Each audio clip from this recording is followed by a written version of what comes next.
আমরা কম্পিউটার প্রশিক্ষণ শুরু করেছিলাম। আমরা মাদ্রাসাগুলোতে মাদ্রাসা শিক্ষার্থীদের ক্রিকেটে নিয়ে আসার জন্য প্রশিক্ষণের উদ্যোগ নিয়েছিলাম।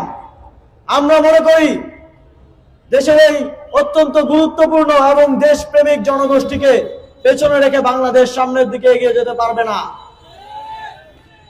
আমাদের এই কার্যক্রম আরো জোরে সোরে অব্যাহত থাকবে। সংগ্রামী বন্ধুগণ, আপনারা জানেন যে জাতীয় পে স্কেল করার জন্য যে কমিশনকে দায়িত্ব দেওয়া হয়েছিল তারা তাদের প্রস্তাব উপস্থাপন করেছেন।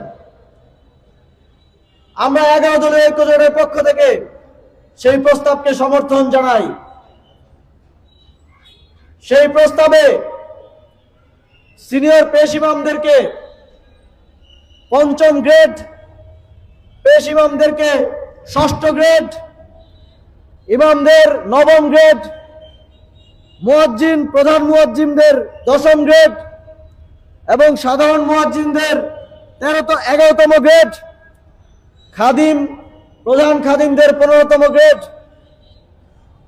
এবং যারা মসজিদ মাদ্রাসার নিরাপত্তা প্রহরী এবং পরিচ্ছন্নতা কর্মীর দায়িত্বে থাকেন তাদেরকে 20তম গ্রেডে বেতন দেওয়ার কথা প্রস্তাব করা হয়েছে।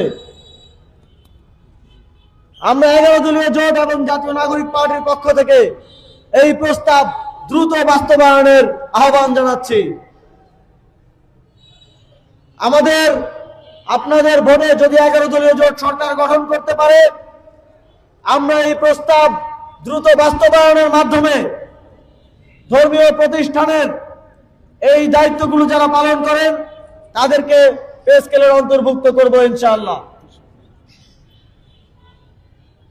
সংগ্রামী বন্ধুগণ, আপনাদের এই আসনে 11 দলীয় জোটের পক্ষ থেকে মনোনয়ন দেওয়া হয়েছে জাতীয় নাগরিক পার্টির একজন অন্যতম গুরুত্বপূর্ণ নেতা, যিনি 2018 সাল থেকে গণতান্ত্রিক আন্দোলনে, আধিপত্যবাদ বিরোধী আন্দোলনে গুরুত্বপূর্ণ অবদান রেখে আসছেন। ঢাকা বিশ্ববিদ্যালয়ে যখন আমরা আন্দোলন করেছি তাকে কয়েকবার রক্তাক্ত হতে, কারাবরণ করতে আমরা দেখেছি। তিনি এদেশের মানুষের জন্য সেই সময় থেকে কাজ করে আসছেন, এখনো কাজ করে যাচ্ছেন। আমরা বিশ্বাস করি যদি আপনারা 12 ফেব্রুয়ারি শাপলাকলিতে ভোট দিয়ে তাকে জয়যুক্ত করেন, তিনি আরো প্রবল বেগে আপনাদের জন্য